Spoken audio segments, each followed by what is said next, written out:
Hello dear student, आज हम online के माध्यम से संपन्न कराए जाने वाले ऑनलाइन असेसमेंट की प्रक्रिया को समझेंगे एवं यह समझेंगे कि उसमें किस तरह हम लॉगिन कर सकते हैं और अपने क्विज को अटेम्प्ट कर सकते हैं। आपके मोबाइल में जो विश्वविद्यालय द्वारा मैसेज भेजा जाएगा, उस मैसेज में आपको यूजर नेम, पासवर्ड और एक वेबसाइट का लिंक उपलब्ध कराया जाएगा।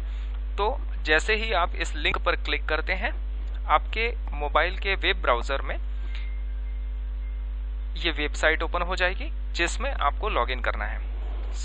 आपके मोबाइल में आप यूजर नेम में देखेंगे, जो यूजर नेम आपके मोबाइल के इनबॉक्स में होगा आपको वही इसके अंदर इंसर्ट करना है। जैसे कि मेरे पास अभी लॉगिन यूजर नेम एवं पासवर्ड यह है, तो मैं इसी में अपने यूजर नेम एवं पासवर्ड के द्वारा लॉगिन कर रहा हूं।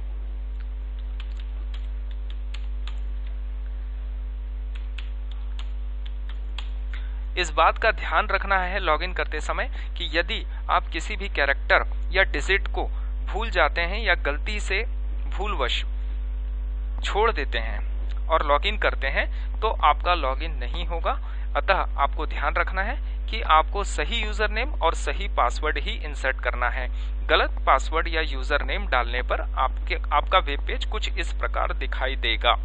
अतः इस बात का ध्यान रखें कि आपको सही यूजर नेम और पासवर्ड ही डालना है।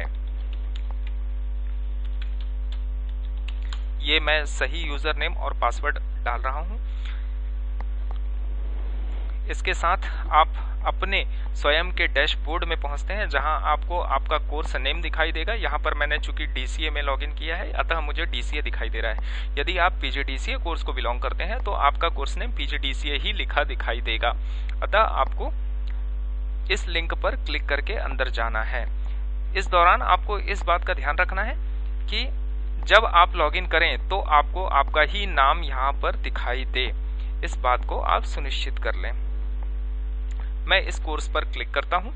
यहाँ पर मुझे वो सारे कोर्सेज दिखाई देंगे जो मेरे कोर्स के अंतर्गत सब्जेक्ट आते हैं। ये सारे सब्जेक्ट की लिस्ट है। अतः फॉर एग्जाम्पल आज मेरा प्रथम पेपर है, मैं फंडामेंटल में क्लिक करता हूं। आप देखेंगे क्विज ओपन्ड एट, दिनांक दिखाई देगी, समय दिखाई देगा, अटेम्प्ट्स अलाउड 3। यहाँ पर कुल अटेम्प्ट 3 आपको अलाउ करते हैं। यदि इन केस आप एक अटेम्प्ट में नेटवर्क की प्रॉब्लम की वजह से या किसी भी अन्य प्रॉब्लम की वजह से नहीं कर पाते हैं तो आप द्वितीय चरण और तृतीय चरण 3 बार में आप पुनः री लॉगिन करके अपने क्विज में लॉगिन कर सकते हैं। तो मैं री अटेम्प्ट क्विज में पुनः क्लिक करता हूं। स्टार्ट अटेम्प्ट एक पॉपअप खुला है जिसमें टाइम लिमिट भी दिखा रहा है और साथ में स्टार्ट अटेम्प्ट, अगर मैं इस पे क्लिक करता हूं तो मेरा अटेम्प्ट पुनः स्टार्ट हो जाएगा। यदि मैं कैंसिल करता हूं तो वह पुनः चालू नहीं होगा। किंतु मेरा चूंकि मैंने पहले पूर्ववत में एक बार लॉगिन कर दिया है, अतः मेरा काउंटर ऑलरेडी पहले से चालू है। अतः मुझे इस बात का ध्यान रखना है कि मेरा अटेम्प्ट 1 घंटे 30 मिनट का है। इस दौरान मुझे पुनः अटेम्प्ट कर लेना है। स्टार्ट अटेम्प्ट में मैं क्लिक कर रहा हूं। आप देखेंगे यहां पर मैंने किसी भी प्रश्न के उत्तर नहीं दिए हैं, अतः यहां पर सभी व्हाइट बॉक्स में आपको दिखाई दे रहे हैं। जैसे ही मैं यहां पर अपने प्रश्नों को अटेम्प्ट करने लगता हूं तो मेरे आंसर्स रिकॉर्ड होने लगते हैं। मैं रैंडमली किसी भी ऑप्शंस पे क्लिक कर रहा हूं, इसे पढ़ नहीं रहा हूं, ये गलत भी हो सकते हैं। मैंने फॉर एग्जाम्पल मैंने कुल 12 क्वेश्चन अटेम्प्ट किए। आपको कुल प्रश्नों की संख्या, ये प्रत्येक प्रश्न का सीरियल नंबर है, आप देख सकते हैं यहाँ पे टोटल नंबर ऑफ प्रश्न आपके सामने 70 होंगे। उन 70 क्वेश्चंस को आपको अटेम्प्ट करना है और समय आपके पास कुल 1 घंटा 30 मिनट का दिया जाएगा। मेरे समस्त प्रश्नों के उत्तर देने के पश्चात मुझे फिनिश अटेम्प्ट बटन में क्लिक करना है। क्लिक करने के पश्चात एक अन्य वेब पेज ओपन होता है।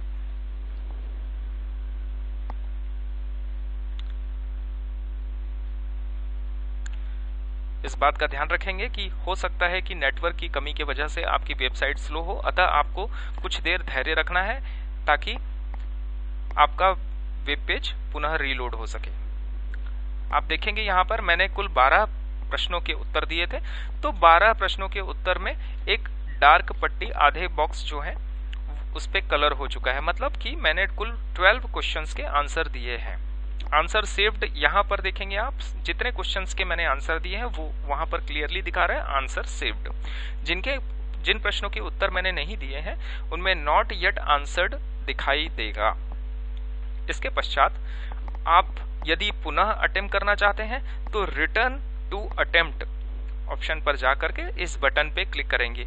दोस्तों आप ये देखिएगा इसके नीचे टाइम लेफ्ट बचा हुआ है 1 घंटा 27 मिनट, समय अभी बाकी है। This attempt must be submitted by Thursday. इसका यह तात्पर्य हुआ कि यदि मैंने आज लॉगिन किया है तो मुझे निश्चित रूप से आज ही इस अटेम्प्ट को खत्म करना होगा, यह दूसरे दिन नहीं जाएगा किसी भी स्थिति में। अगर मैं पुनः अटेम्प्ट करना चाहता हूं, रिटर्न टू अटेम्प्ट बटन पे क्लिक करते ही पुनः मैं वापस अपने उसी पेज पर आ जाता हूं जिसमें सारे क्विज क्वेश्चंस दिए हुए हैं। अगर मैं और अटेम्प्ट करना चाहता हूं, आप देखेंगे जितने क्वेश्चंस के आंसर मैंने दिए थे वो अभी भी वहां पर हैं।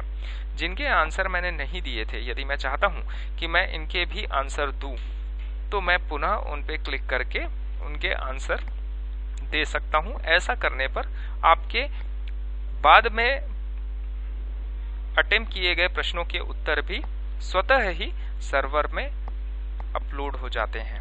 पुनः फिनिश अटेम्प्ट करने पर आप देखेंगे मेरे कुल 12 प्रश्नों के जो मैंने पूर्ववत उत्तर दिए थे उसके आगे और जिन प्रश्नों के उत्तर मैंने दिए हैं वह भी ऐड हो चुके हैं।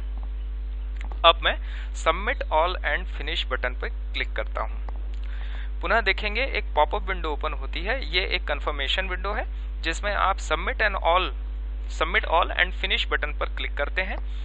ऐसा करते ही आपका क्विज जो कि फंडामेंटल विषय का था सबमिट कर लिया गया है।